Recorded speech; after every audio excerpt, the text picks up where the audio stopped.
এখন ক্রাইমের যে সত্য ঘটনাটা শুরু করছি সেটা দিল্লির একটা ঘটনা। কিন্তু ঘটনা শুরুটা হয়েছিল রাজস্থানের আলবার ডিস্ট্রিক্টে। রাজস্থানের আলবার ডিস্ট্রিক্টে ২০১০ সালে কমল সাংলা নামের একজন বিল্ডিং মেটেরিয়াল সাপ্লায়ার আর একজন কন্ট্রাক্টর, যার বাড়ি ছিল উত্তরাখণ্ডে। সে একটা বিল্ডিং তৈরির কাজে রাজস্থানের আলবারে এসেছিলেন। এসে তিনি কাজ শুরু করেছিলেন। জাতিতে সে রাজপুত ছিল। তার বয়স সেই সময় ছিল ২৩ বছর। সে একটা মেয়েকে দেখেছিল ওই এরিয়াতে। আশেপাশের লোকজনের কাছে খোঁজ নিয়ে জানতে পারে মেয়েটার নাম শকুন্তলা হরিজন। একটা সমাজের চোখে যেটা নিচু জাত, এমন একটা শ্রেণীর মেয়ে শকুন্তলা হরিজন।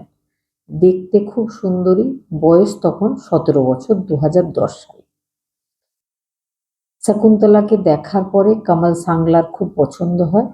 সে শকুন্তলার ব্যাপারে আরো অনেক খোঁজ নেওয়ার পরে জানতে পারে শকুন্তলার একজন ভাই রয়েছে, নাম রাজু।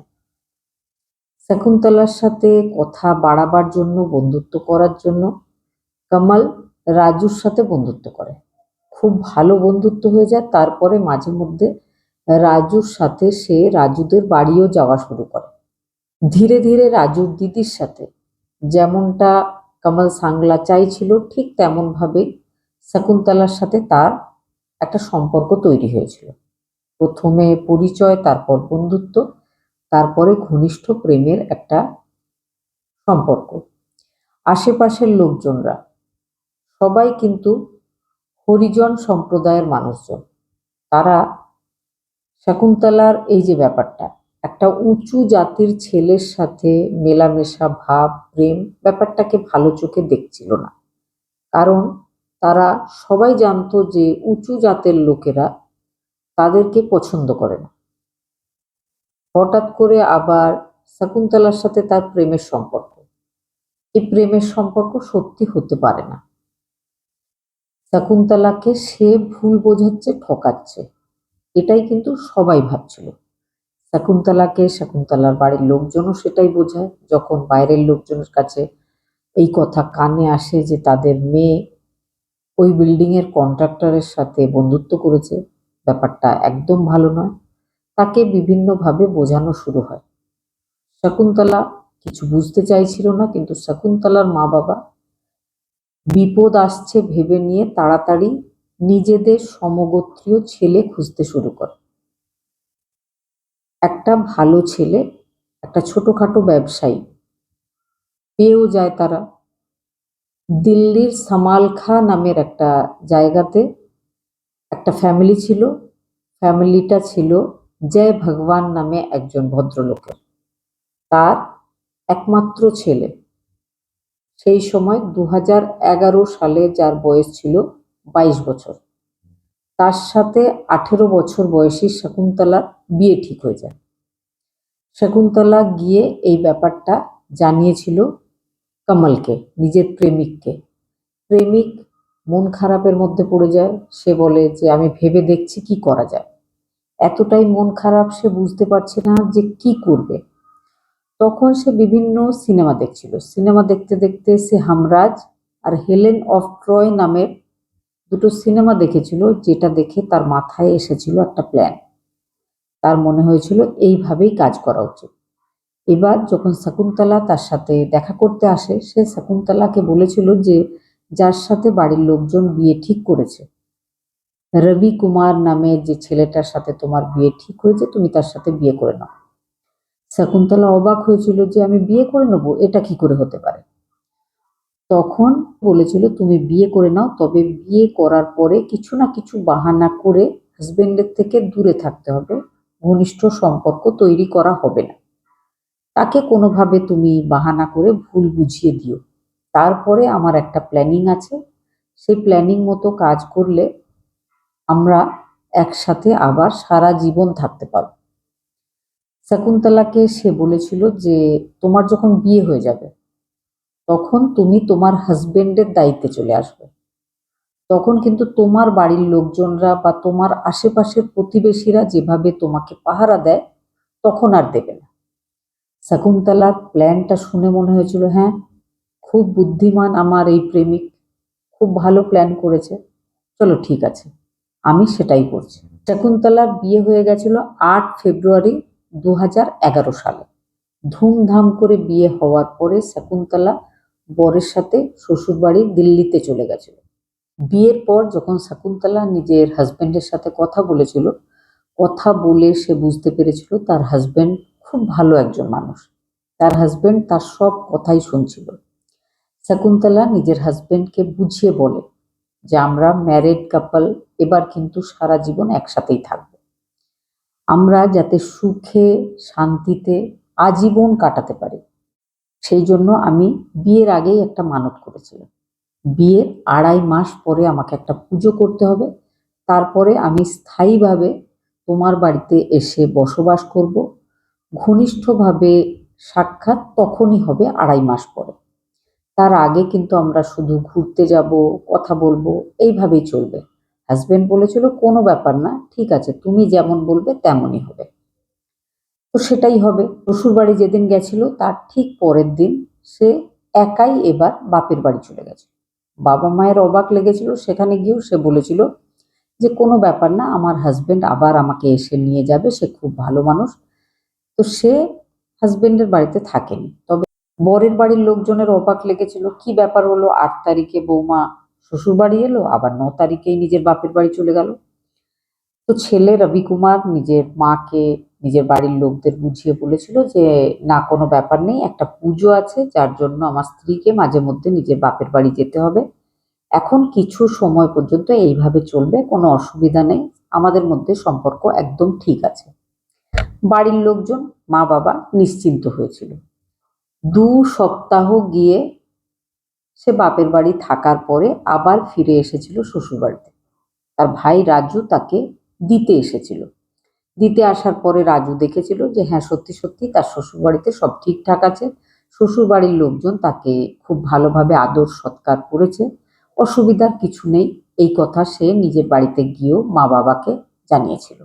যখন শকুন্তলা নিজের বাপের বাড়িতে ছিল রাজস্থানের আলবার ডিস্ট্রিক্টের তপুকারা নামের ভিলেজে, সেখানে গিয়ে সে নিজের প্রেমিক কমল সাংলার সাথে আবার দেখা করেছিল, সমস্ত ব্যাপার তাকে জানিয়েছিল, সে প্ল্যান মোতাবেক যা যা বলেছিল শকুন্তলা বুঝে নিয়েছিল কিভাবে কখন কি করতে হবে।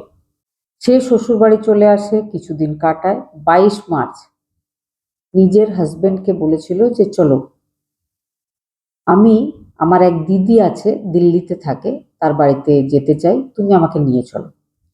দিদি আমার বিয়েতে আসতে পারেনি, তার খুব ইচ্ছা তোমাকে দেখার। হাজবেন্ড খুব খুশি হয়েছিল যে চলো, আমরা একসাথে কিছুটা সময় কাটাবো, মুভি দেখবো একসাথে, তোমার দিদির বাড়ি যাব। তারা দিদির বাড়ি যাওয়ার জন্য বেরিয়েছে। বেশ কিছুটা পথ গেছে, হঠাৎ করেই একটা গাড়ি দেখতে পায়। গাড়িতে ছিল তার প্রেমিক কমল সাংলা, আর সাংলার গাড়ি চালাচ্ছিল সাংলার একজন ড্রাইভার যার নাম ছিল গণেশ। তারা দেখেই গাড়িটা থামিয়ে দিয়েছিল। কমল সাংলা শকুন্তলাকে জিজ্ঞেস করেছিল, আরে তোমরা তোমরা কোথায় যাচ্ছ? শকুন্তলা নিজের হাজবেন্ডের সাথে কমলের আর কমলের ড্রাইভারের আলাপ করিয়ে দেয়। সে বলে যে তপুকারা ভিলেজে ইনি একজন কন্ট্রাক্টর, আমাদের সাথে খুব পরিচয়, আমাদের বিয়েতেও ইনি এসেছিলেন, তখন আলাপ করানো হয়নি, হাজবেন্ড খুশি হয়ে আলাপ করেছিল। তখন কমল সাংলা বলেছিল যে তোমরা কোথায় যাচ্ছ? হাজবেন্ড ওয়াইফ দুজনেই বলেছিল আমরা দিদির বাড়ি দিল্লিতে যাচ্ছি। কমল সাংলা বলে আমি তো ওদিকেই যাচ্ছি, তোমরা আমাদের গাড়িতে উঠে বসো, আমরা তোমাকে পৌঁছে দিচ্ছি। গাড়ির পেছনের সিটে তারা দুজন উঠে বসেছিল। গাড়ি এগিয়ে যায়, যেখানে দিদির বাড়ি সেখানে গিয়ে কমল সাংলা শকুন্তলাকে নামিয়ে দেয়। শকুন্তলার সাথে শকুন্তলার হাজবেন্ড যখন নামতে যাচ্ছিল, তখন কমল শকুন্তলার হাজবেন্ড রবি কুমারকে বলে যে আপনি নামবেন না, আমার একদম কাছাকাছি কনস্ট্রাকশন সাইট রয়েছে, একটু চলুন, প্রথম আলাপ আমাদের, আরো কিছুক্ষণ বসবো, গল্প করব, আবার এসে আমি আপনাকে এখানেই ছেড়ে দিয়ে যাব। শকুন্তলা নিজের হাজবেন্ডকে বাই বলে নিজের দিদির বাড়ির দিকে চলে যায়।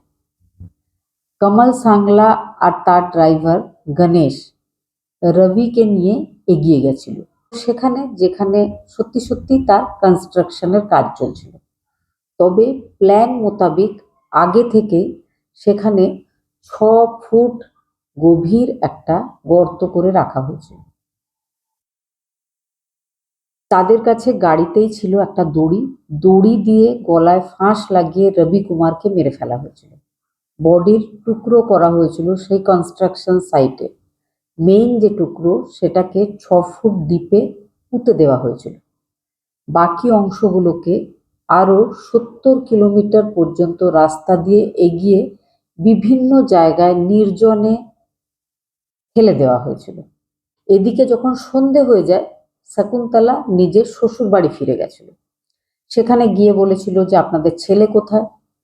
শ্বশুর শাশুড়ি বলেছিল তোমার সাথেই তো তোমার দিদির বাড়ি গেছিল। তখন সে বলে যে আমার দিদির বাড়িতে আমাকে রেখে দিয়ে সে বলেছিল যে একটা কাজ আছে, সেরে আসছি। আমি তখন থেকেই তার ওয়েট করছিলাম, কিন্তু সে এলোই না।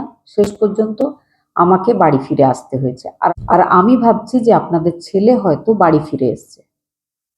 এবার শ্বশুর শাশুড়ি অবাক হয়েছিল। শ্বশুর শাশুড়ি নিজের মতো করে বিভিন্ন জায়গায় খোঁজ খবর করেছিল, কিন্তু কোনো খোঁজ পাওয়া যায়নি। 22 মার্চ 2011 স্ত্রীর সাথে তার দিদির বাড়ি বেড়াতে গিয়ে নিখোঁজ হয়েছিল রবি কুমার। রবি কুমারের বাড়ির লোকজন, শ্বশুর বাড়ির লোকজন রবি কুমারকে খুঁজছিল। নিখোঁজ হয়েছিল, তারা সবাই অপেক্ষা করছিল যে এমনভাবে রবি কুমার একাই কোথাও চলে গেছে, সে হয়তো নিজেই ফিরে আসবে, কিন্তু সে ফিরে আসেনি। 16 এপ্রিল 2011 পুলিশে গিয়ে কমপ্লেন করা হয়। পুলিশ কিন্তু খুঁজে দেখছিল না। পুলিশ কমপ্লেনে রবি কুমারের বাবা সন্দেহ জানিয়েছিল নিজের বৌমার উপর, কারণ বৌমা ছেলে যখন নিখোঁজ হয়েছিল বাড়ি থেকে বেরিয়েছিল তখন বৌমাই সাথে ছিল। রবি কুমারের বাবা পুলিশকে জানিয়েছিল যে আমার বৌমা শকুন্তলা হরিজন আর তার ভাই রাজু হরিজন দুজন মিলে আমার ছেলের সাথে কিছু একটা করেছে। আমার ছেলে এরকম নয় যে বাড়ি থেকে এতদিন দূরে থাকতে পারবে। সে হঠাৎ করে কোথায় চলে গেছে বিয়ের মাত্র কয়েকদিনের মধ্যে। পুলিশকে পুরো ব্যাপারটাও বলা হয় যে বিয়ের পরে বৌমা শ্বশুর বাড়ি এসেছিল, আবার পরের দিনই বাপের বাড়ি চলে গেছিল, 2 সপ্তাহ পরে তার ভাই তাকে দিয়ে গেছিল, কিছুদিন বাড়িতে ছিল। তবে সবসময় বৌমা ছেলেকে বলেছিল যে 2.5 মাস পরে একটা পুজো হবে, তারপরেই তারা সাংসারিক জীবন শুরু করতে পারবে, তার আগে নয়। সমস্ত ব্যাপারগুলো, বৌমার কথাগুলো রবির বাবা আর মায়ের মনের মধ্যে সন্দেহ জাগিয়েছিল রবির স্ত্রী শকুন্তলার উপর। পুলিশ টিম শকুন্তলাকে আর তার ভাই রাজুকে ডেকে নিয়ে জিজ্ঞাসাবাদ করেছিল, কিন্তু সন্দেহজনক কিচ্ছু পায়নি, ছেড়ে দিয়েছিল। তারপরে পুলিশ কিন্তু আর খোঁজ খবর নেওয়ার কোনো চেষ্টা করেনি। এদিকে বাবা মা খোঁজ করছিল নিজের ছেলের, আর দিন গুনছিল কবে ছেলের কোনো খবর পাওয়া যাবে। 8 মাস কাটে। রবি কুমারের বাবা জয় ভগবান পুলিশের ব্যবহারে বিরক্ত হয়ে কোর্টের দ্বারস্থ হয়েছিল। কোর্ট থেকে তার ছেলেকে খোঁজার এই ব্যাপারটা ক্রাইম ব্রাঞ্চের হাতে দেওয়া হয়েছিল। ক্রাইম ব্রাঞ্চ এবার নিজের কাজ শুরু করেছিল। যেহেতু এটা কোনো হাই প্রোফাইল কেস ছিল না, ক্রাইম ব্রাঞ্চও কিন্তু ঠিক পুলিশের মতোই ব্যবহার করেছিল। ক্রাইম ব্রাঞ্চও ব্যাপারটার ইনভেস্টিগেশন করছিল না। মাঝে মধ্যে সেই রাজুর দিদি আরও কারোর ওপর সন্দেহ হলে তাকে ডাকছিল, জিজ্ঞাসাবাদ করছিল, ছেড়ে দিচ্ছিল। সিরিয়াসলি কোনো কিছুই করা হচ্ছিল না। এইভাবেই একটা সময় কেটে গেছিল 8টা বছর। 2019 সাল আসে। আবারও রবি কুমারের বাবা ক্রাইম ব্রাঞ্চের ইন্সপেক্টরদের কাছে খবর দিয়েছিল যে তার বৌমা শকুন্তলা কোনো এক প্রতিবেশী, তার বহুকাল আগে তাদের প্রেমের সম্পর্ক ছিল, তার সাথে বিয়ে করে দিল্লির শকুন্তলা পার্কে থাকে। ইনভেস্টিগেশন যেন করে দেখা হয়। এবার পুলিশ ওই ঘটনার যে মূল অভিযুক্ত কমল সাংলা, তাকে অ্যারেস্ট করেছিল, তার জিজ্ঞাসাবাদ করেছিল। পুলিশ শকুন্তলা পার্কের সেই বাড়ি থেকে কমল সাংলাকে অ্যারেস্ট করেছিল। সেখান থেকেও পালিয়ে গেছিল কমল সাংলার স্ত্রী শকুন্তলা। শকুন্তলার সাথে বিয়ে করে তারা হ্যাপিলি ম্যারিড কাপলের মতো দিন কাটাচ্ছিল। কিন্তু পুলিশ সেদিন অ্যারেস্ট করেছিল কমল সাংলাকে। শুরু হয়েছিল তার জিজ্ঞাসাবাদ, তবে জিজ্ঞাসাবাদে সন্দেহজনক সে কিছুই বলছিল না। তখন ক্রাইম ব্রাঞ্চের টিম চাইছিল পলিগ্রাম টেস্ট করাতে। পলিগ্রাম টেস্ট, ব্রেন ম্যাপিং ইত্যাদি হয়েছিল। বিভিন্ন রকম প্রশ্ন করতে করতে কমল সাংলাকে জিজ্ঞেস করা হয় যে রবি কুমার কই। সে বলেছিল রবি কুমার নেই, রবি কুমার তো মারা গেছে। আরো ভালোভাবে তখন প্রশ্ন করা হলে সে আরো একটা নাম করেছিল, নামটা ছিল গণেশ ড্রাইভারের। সে এটাও বলেছিল গণেশ ড্রাইভারকে নিজের সাথে সে সেই সময় রেখে 70,000 টাকা দিয়েছিল। গণেশ ড্রাইভার তার সঙ্গ দিয়েছিল রবি কুমারকে মেরে ফেলার সময় আর বডিটাকে পুঁতে দেওয়ার সময়। আগে থেকেই কিন্তু গর্ত খুঁড়ে রাখা হয়েছিল নিজের কনস্ট্রাকশন সাইটে। সমস্ত ব্যাপার বলে এবার পুলিশ তাকে সঙ্গে নিয়ে বডিগুলো খোঁজ শুরু করে। যেখানে যেখানে সে বলে দিয়েছিল সেখানে সেখানে খনন কার্য করার পরে বডি পাওয়া যায়। বডি পাওয়া যায় ঠিক বলবো না, বডির 25খানা হাড় পাওয়া যায়। তারপরে ডিএনএ টেস্ট হয়, বাবার সাথে ম্যাচিং হয়ে যায়, প্রমাণ হয়ে যায় যে ওই যে হাড়গুলো পাওয়া গেছে সেটা শকুন্তলার প্রথম হাজবেন্ড রবি কুমারের হাড়। এবার পুলিশ কিন্তু শকুন্তলাকে খুঁজছিল, সেই সঙ্গে গণেশ ড্রাইভারকেও খুঁজছিল। গণেশ ড্রাইভারকে সমস্তিপুর, যেটা তার গ্রামের বাড়ি ছিল, সেখানে অ্যারেস্ট করেছিল পুলিশ টিম। তাকেও ধরে আনা হয়, তার জিজ্ঞাসাবাদ হয়। সেও একই রকমভাবে যা যা রবি কুমার বলেছিল সেগুলোই বলেছিল। 2021 সালে গণেশ অ্যারেস্ট হওয়ার পুরো 2 বছর পর ধরা পড়েছিল শকুন্তলা হরিজন। যখন শকুন্তলা হরিজন অ্যারেস্ট হয়েছিল তখন সে 2 সন্তানের জননী। যে সময় তার হাজবেন্ড, দ্বিতীয় হাজবেন্ড কমল সাংলা ধরা পড়েছিল সেই সময় তার 2 বছরের মেয়ে ছিল আর সে দ্বিতীয়বার প্রেগনেন্ট হয়েছিল। তাদের 2 সন্তান এখন অনাথালয়ে মানুষ হচ্ছে।